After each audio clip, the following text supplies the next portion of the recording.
الراجل ده كان شايف نفسه سوبرمان، وكان مؤمن من جواه انه هو مش انسان عادي، وانه كمان مش من كوكب الارض، لا بطل خارق جاي من كريبتون. بس اللي محدش كان يتوقعه ان ايمانه ده فعلا خلاه يبقى بطل حقيقي. وصدقني القصة دي هتفضل محفورة في دماغك، لانها مش مجرد حكاية خيالية، دي حصلت بجد في كوريا الجنوبية. وتعالى بقى نبتدي. والراجل ده اسمه الحقيقي لي هيون ووك، وكل يوم بيقضي في شوارع المدينة بيقدم مساعدة للناس. ومفيش شغل، مفيش فلوس، مفيش مصلحة بيعملها غير انه بيساعد الناس في اللي محتاجة مساعدة. وبيصحى من النوم الصبح بيلبس لبسه ويخرج يدور على حد ينقذه او يساعده، ولما الليل بيجي بيرجع بيته في هدوء كأن مفيش حاجة حصلت. في نفس المدينة كان في صحفية اسمها سو، وكانت شغالة في قناة اخبار، بس القناة ما كانتش ماشية كويس، والناس زهقت من الاخبار اللي كلها جرايم ومشاكل، وبقى عاوزين حاجة مختلفة، حاجة كده فيها امل، حاجة غريبة. وسو كانت بتعدي بظروف مالية، والإيجار بتاع شقتها متأخر بقاله شهور، وكان واضح عليها الإحباط، وكل يوم كان بيعدي بيكسر في معنوياتها أكتر.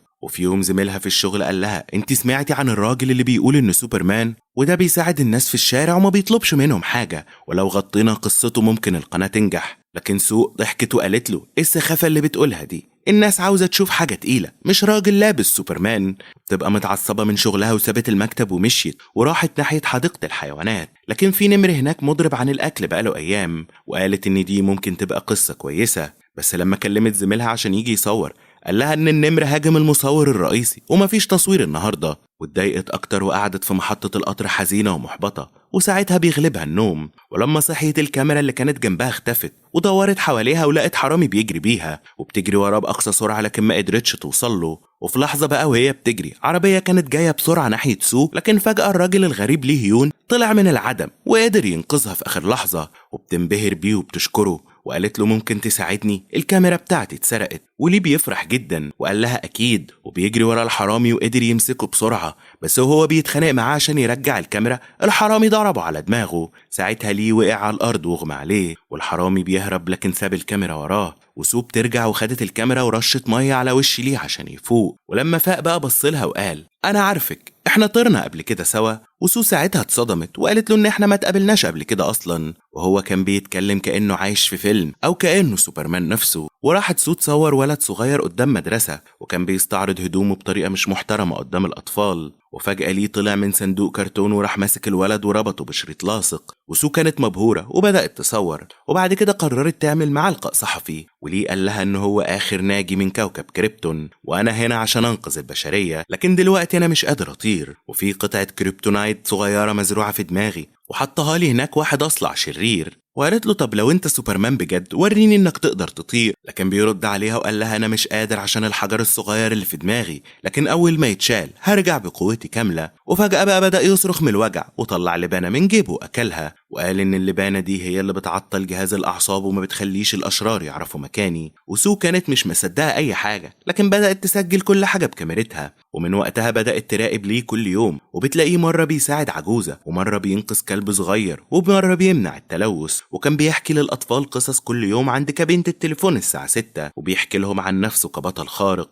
وبيحكي إن سو كانت صديقته المقربة اللي ساعدته ينقذ العالم من جبل إفرست اللي كان بيولع. والأطفال كانوا بيسقفوا وهو بيتكلم كأنه عايش فعلا في كوكب تاني. وسو بدأت تعمل له سيناريوهات مصطنعة، وبتوظف ناس يمثلوا كأنهم في خطر قدامه وهو بيجي ينقذهم. وهو من كتر ما بيحب يساعد الناس بيفرح زي الطفل الصغير ويرقص من الفرحة. وهي كانت بتصور كل ده وبتجهز لتقرير كبير للقناة. ولما زملائها شافوا اللي صورته ما قدروش يمنعوا نفسهم من الضحك، وكلهم فهموا إن المرة دي العرض بتاعهم هيكسر الدنيا وهيبقى ضربة جامدة. وزمايل سو بيمدحوها جامد، ومن كتر الفرحة قرروا كمان يعملوا حفلة بالليل. وسو بقى شربت كتير في الحفلة، وكلهم بيقضوا وقت حلو مع بعض. وفي نفس الليلة ليه اتصل بسو عشان خاطر يصور فيديو، بس سو قالت له ان شغل الفيديوهات خلص خلاص ومش هيصوره تاني. وهو اول ما سمع الكلام ده قفل السكة ونام. وبعد شوية ليه بيجي عند بيتها، وسو اتفاجئت لما شافته لانه جاي يناديها عشان يصوروا فيديو. بس سو ما كانتش فاهمة دخل البيت ازاي اصلا،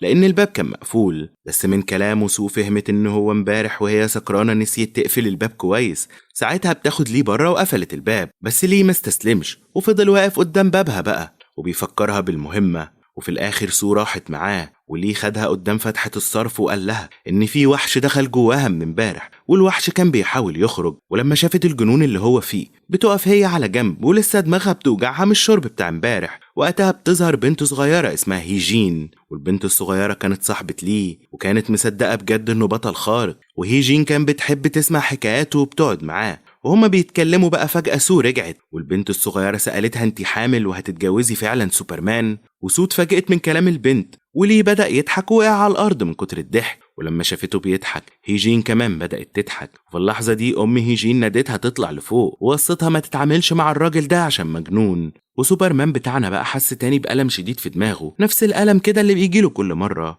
والألم ده بيجيله لما بيحاول ينقذ الناس. والمرة دي بيطلع علبة لبان من جيبه بس كانت فاضية، وبقى مش قادر يتحمل الوجع وقع على الأرض من التعب. وسو أخدته لأقرب مستشفى، وفي المستشفى كشفوا على دماغه وبيلاقوا فيها حاجة صغيرة من جوه، والدكتور معرفش يشرح هي ايه بالظبط. وسو بدأت تفكر هو ليه بجد بطل خارق وازاي ده حصل. والدكتور قال لها ان ده بيسبب ألم شديد في الدماغ ليه، بس عشان يعرفوا هو ايه بالظبط لازم يعملوا عملية في دماغه. وأول ما فاق شاف الدكتور واتخض وقال عليه الرجل الأبيض، وحاول ساعتها يهاجمه لأنه كان فاكر إن الرجل الأبيض وسو جابوه المستشفى عشان يدخلوا جوه دماغه وياخدوا الكريبتونايت. وسو هدته وقالت له إن دي مستشفى للأبطال الخارقين، ولما سمع كده وافق إنه يتعالج. وسو خرجت واتصلت بالمصور بتاعها وقالت له عايزة تصور فيديوهات وثائقية جديدة عن سوبرمان، وكأنها كده عايزة تبلغ مديرها. وقالت يجي عند سو بالكاميرا. وبعدها ليه خرج من المستشفى مع سو، وأثناء ما هم ماشيين بيعتذر ليه لسو عشان هو فهمها غلط النهاردة.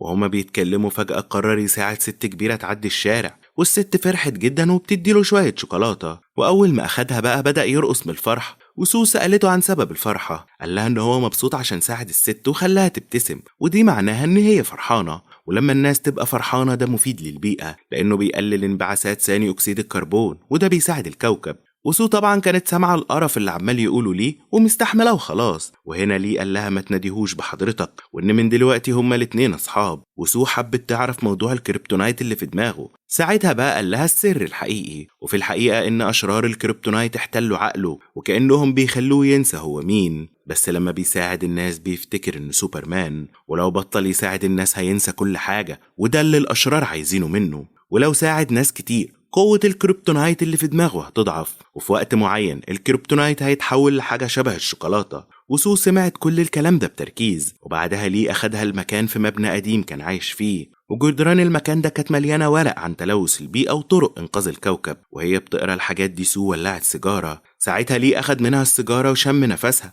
وقال لها إن رئتها لسه كويسة وإنها لازم تبطل العادة السيئة دي. وبيبقى وراه خبر إن جبل وقع بسبب التدخين، ولما ورى لها الخبر رجعه على الحيطة. وليه رجع يتخانق مع أبطال خارقين وهميين تانيين. وسو كان عندها حبيب في منغوليا والنهاردة عيد ميلادها، واتصل بيها بقى وبارك لها. لكن سو كانت زعلانة عشان بقى لهم فترة كبيرة ما شافوش بعض. وهي بتتكلم فجأة فتشت في الدرج ولقت ظرف ورق، فتحته وبصت فيه. لكن فجأة بقى ليه قام وربطها بالحبل، وكان فاكر إن سو ممكن تكون بتتواصل مع الأشرار. لكن لما عرف إنها كانت بتكلم حبيبها فكها وسابها. وكمان بما إن النهاردة عيد ميلادها قرر يروح معاها عشان ينقذوا العالم من إيدين الأشرار. وسو ساعتها ضحكت عليه وقالت له إزاي يعني هنمسك الأشرار بالحبل الرفيع ده؟ ولما حب يثبت لها قوة الحبل ربط نفسه بيه وحط الطرف التاني في إيدها، وقال لها إن لما بيربط حد بالحبل ده الشخص ده لازم يقول الحقيقة دايما. وسو بقى بدأت تسأله شوية أسئلة والكاميرا بتسجل. وأول حاجة سألته عنها كانت عيلته، قال لها إن كل الناس في العالم عيلتي. وبعد كده سألته ليه بتتعب نفسك عشان تساعد الناس، وليه بتحس بفرحة بكده؟ رد عليها وقال لها أنا عايز أغير المستقبل، وعندي القدرة كمان إن أغير مستقبل كل الناس. وسو ساعتها استغربت فحب يوضح لها أكتر وشد الحبل. ولما عمل كده سو قربت منه وقال لها من شوية كنت بعيد، بس لما شديت الحبل قربتي، ولو ما كنتش شديته كنت هتفضلي في مكانك. كده المستقبل بيتغير ولازم حد ياخد الخطوة عشان يساعد، وساعتها المستقبل هيتغير للكل. وهما بيتكلموا بقى سقف المبنى وقع فجأة، وليه بيرمي نفسه على سو عشان يحميها. لكن لما بصت حواليها ما كانتش في حاجة وقعت، وسو ساعتها ارتاحت شوية. لكن فجأة البنت الصغيرة اللي اسمها هاي جات وشافتهم، وليه ساعتها شافها وبدأ يرقص من الفرحة. وهي كانت دايما بتلعب مع ليه وبيحبوا بعض، وكانت بتلعبوا لعبة حتى لو هي من غير كورة كانوا بيتخيلوا انهم بيلعبوا كورة. وسو لما فهمت كده دخلت معاهم في اللعبة وبقت ترمي الكورة التخيلية معاهم، وبقت مبسوطة وهي معاهم كأنها بقت خيالية زيه. كان لما رجعت لعالمها الحقيقي بتلاقيه واقف على سور السطوح وكان عاوز يطير، وخافت جدا ساعتها وفضلت تهديه لحد ما نزل. ومن ساعتها بقى رجع السوبر هيرو لحياته الطبيعية والدنيا كلها كملت زي ما هي. ممكن تكون القصة كلها خيال ومحدش بيصدق إن حد ممكن يفتكر نفسه بجد سوبر هيرو، بس مين عارف يمكن في يوم من الأيام يبقى ليه بطل حقيقي. وفي سنة 2007 الناس كانت بتحتفل بيوم الأرض، وكانوا الكل في الشارع بيهتف ازرع شجرة انقذ البيئة، وليه كمان كان معاهم بيحتفل وبيرقص في حفلة. وفي لحظة طلع على المسرح وقال بصوت عالي انقذوا الأرض وغيروا المستقبل، لكن المايك كان بايظ وطلع صوت نشاز. لكن الناس بدأت تسقف وسو طلعت كاميرتها عشان تسجل اللحظة دي، وفجأة ليه نط من على المسرح كأنه بيطير، وسو والناس اتجمعوا حواليه مبهورين، وليه فضل يطير كأنه بجد سوبرمان. وسو فضلت تتفرج على الفيديوهات دي بالليل، وتاني يوم لما سمع صوت شبه صوت وحش خرج ليه وبدأ يضرب في آلة ضخمة كان شايفها وحش، بس بالنسبة للناس العادية دي مجرد مكنة، وبسبب اللي عمله أذى الناس البوليس بقى قبض عليه. ورئيس سو قال لها إن لو ليه دخل السجن مش هيقدروا يعرضوا قصة البطل الخارق على القناة، فبيرتب بقى خروجه.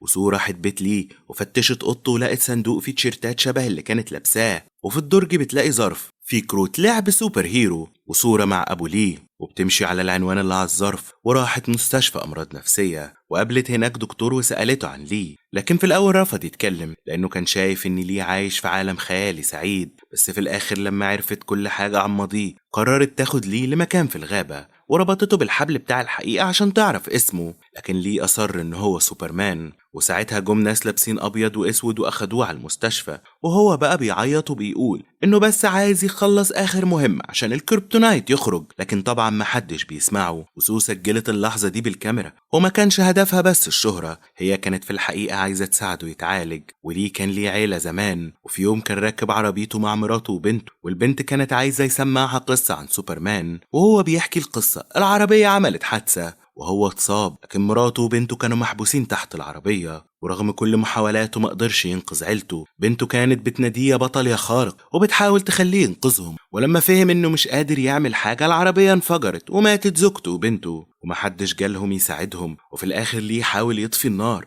اللي كانت مولعة في العربية واستخدم طفاية الحريق، وفي اللحظة دي حس بألم شديد في دماغه ووقع وبدأ يتألم، رغم ان بنته كانت مستنية ابوها البطل ينقذها. لكن في النهاية بسبب قسوة الدنيا وقلة المساعدة ليه بقى فقد توازنه العقلي، وبعد كده ليه اتعالج في مستشفى أمراض نفسية. وبعد كل العلاجات ما بقاش شايف نفسه كبطل خارق، لكن شاف نفسه كشخص عادي. لكن الدكاترة ما لقوش أي كريبتونايت في دماغه ولقيوا جروح من رصاص، وتعجبوا إزاي واحد قادر يعيش كل السنين دي وفي دماغه في رصاص، وده لأنه عمره الصغير خلى دماغه تتكيف بسرعة. وسو راحت تقابله، لكن في اللحظة دي ما كانش فيه أي مشاعر في ليه، وكل حاجة كانت طبيعية في ذاكرته، رغم إن شخص مات قدامه ما كانش حاجة بتأثر فيه. وسو حاولت تدخن عشان تجرب، لكن المرة دي برضه ما منعهاش. وسو عملت فيديو لقناتهم، بس الاهتمام ما كانش زي الأول، وكانت بتتفرج على فيديوهات ليه الغريبة وافتكرت الأيام اللي فاتت. وليه خرج من المستشفى النفسي وسو فضلت مشغولة بشغلها، ومع مرور الوقت المدينة الناس اللي فيها ما اتغيروش. وفي يوم قدام بيت ليه اتخانقوا سواقين عربيات بسبب حادثة بعربياتهم، وفي اللحظة دي واحد من السواقين رمى سجارة مولعة تحت عربية. فجأة سو شافت انفجار كبير من بيتها، وقبل الانفجار كان في تسرب غاز من سيجارة مرمية، والغاز اشتغل والناس اتفرقت وبعضهم وقفوا من الصدمة،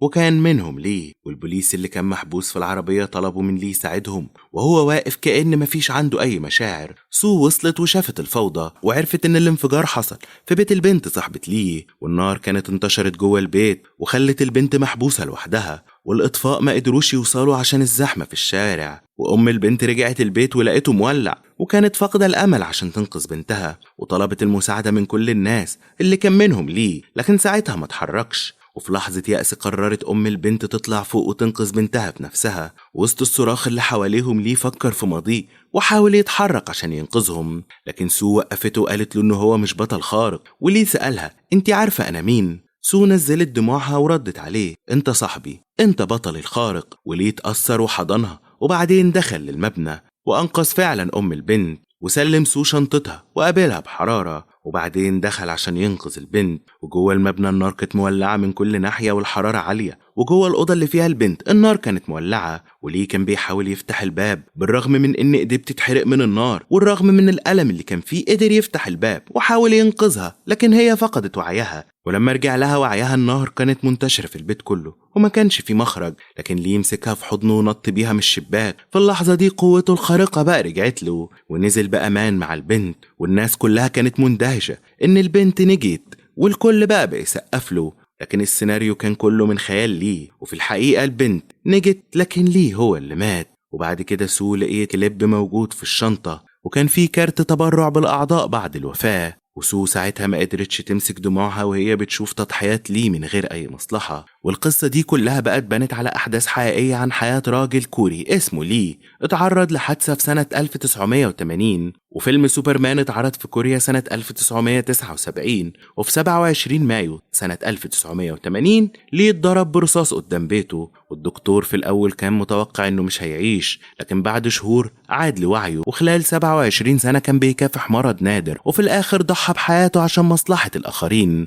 طب أنا عايز أسألك بقى، هل ليه كان فعلا بطل خارق، ولا لازم الواحد يطير في السماء عشان يكون بطل خارق؟ هستنى رأيكم في التعليقات. وكده يكون خلص ملخصنا للنهاردة، وما تنسوش تعملوا لايك على الفيديو وتشتركوا في القناة لو انتوا جداد معانا.